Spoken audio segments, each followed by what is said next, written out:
ನಮಸ್ಕಾರ ಸ್ನೇಹಿತರೆ, ನೀವು ಗೂಗಲ್ ಪೇ, ಫೋನ್ ಪೇ ಅಥವಾ ಭೀಮ್ ಮೂಲಕ ಪ್ರತಿದಿನ UPI ಪಾವತಿ ಮಾಡುತ್ತೀರಾ?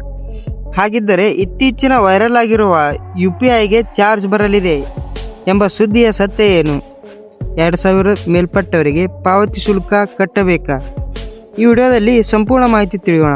ವಿಡಿಯೋ ಕೊನೆ ತನಕ ನೋಡಿ. ಹಾಗಾದರೆ ಈ ಸುದ್ದಿ ನಿಜವೇ? ಸರ್ಕಾರ ಹೊಸ ನಿಯಮ ಜಾರಿಗೆ ತಂದಿದೆಯಾ? ಸಾಮಾನ್ಯ ಜನರಿಗೂ ಚಾರ್ಜ ಅನುಭವ ಆಗುತ್ತಾ? ಈ ವಿಡಿಯೋದಲ್ಲಿ ಸಂಪೂರ್ಣ ಮಾಹಿತಿ ತಿಳಿದುಕೊಳ್ಳೋಣ. ಬನ್ನಿ ಫ್ರೆಂಡ್ಸ್.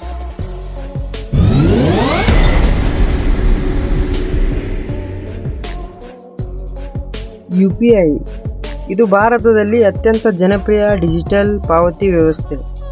ಮೊಬೈಲ್ ಸಂಖ್ಯೆಯ ಮೂಲಕ ಅಥವಾ UPI ID ಮೂಲಕ ಮತ್ತು QR ಕೋಡ್ ಮೂಲಕ ಸ್ಕ್ಯಾನ್ ಮಾಡಿ ಕೆಲವೇ ಕ್ಷಣದಲ್ಲಿ ಹಣ ಕಳಿಸಬಹುದು. Google pay, phone pay, Paytm ಸೇರಿದಂತೆ ಅನೇಕ ಆ್ಯಪ್ಗಳು ಇದರ ವ್ಯವಸ್ಥೆ ಬಳಸುತ್ತವೆ. ಇದು ಸಣ್ಣ ಅಂಗಡಿಯಿಂದ ಹಿಡಿದು ದೊಡ್ಡ ಶಾಪಿಂಗ್ ಮಾಲ್ವರೆಗೆ UPI ಪಾವತಿಯನ್ನು ಸ್ವೀಕರಿಸುತ್ತವೆ. ನಿಜವಾಗಲೂ UPIಗೆ ಚಾರ್ಜ್ ಮಾಡ್ತಾರಾ ಇಲ್ವಾ? ಇದೀಗ ಎಲ್ಲರೂ ಕೇಳುತ್ತಿರೋ ಪ್ರಶ್ನೆ. ಪ್ರಸ್ತುತ UPI ಬಳಕೆದಾರರಿಗೆ ಯಾವುದೇ ಹೊಸ ಚಾರ್ಜ್ ಇಲ್ಲ. ನೀವು ಸ್ನೇಹಿತರಿಗೆ, ಕುಟುಂಬದವರಿಗೆ ಅಥವಾ ಪರಿಚಿತರಿಗೆ UPI ಮೂಲಕ ಹಣ ಕಳಿಸಿದರೆ ಯಾವುದೇ ಹೆಚ್ಚುವರಿ ಶುಲ್ಕ ಪಾವತಿಸಬೇಕಾಗಿಲ್ಲ. ಆದರೆ ಸೋಷಿಯಲ್ ಮೀಡಿಯಾದಲ್ಲಿ ವೈರಲ್ ಆಗ್ತಿರುವ ವಿಷಯಗಳ ಬಗ್ಗೆ ಯಾರೂ ಕಿವಿ ಕೊಡಬೇಡಿ.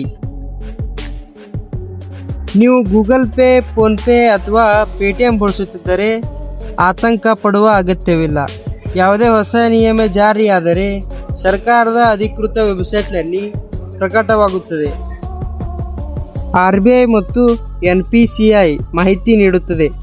ಬ್ಯಾಂಕುಗಳು ಹಾಗೂ UPI ಆ್ಯಪ್ಗಳು ಬಳಕೆದಾರರಿಗೆ ತಿಳಿಸುತ್ತವೆ. ಆದ್ದರಿಂದ ವಾಟ್ಸಪ್ ಫಾರ್ವರ್ಡ್ ಅಥವಾ ಪರಿಶೀಲಿಸಿದ ಸೋಷಿಯಲ್ ಮೀಡಿಯಾ ಪೋಸ್ಟ್ಗಳನ್ನು ನಂಬಬೇಡಿ. ಸ್ನೇಹಿತರೆ, ಈ ಕ್ಷಣಕ್ಕೆ ಸಾಮಾನ್ಯ UPI ಬಳಕೆದಾರರಿಗೆ ಯಾವುದೇ ಹೊಸ ಚಾರ್ಜ್ ಇಲ್ಲ.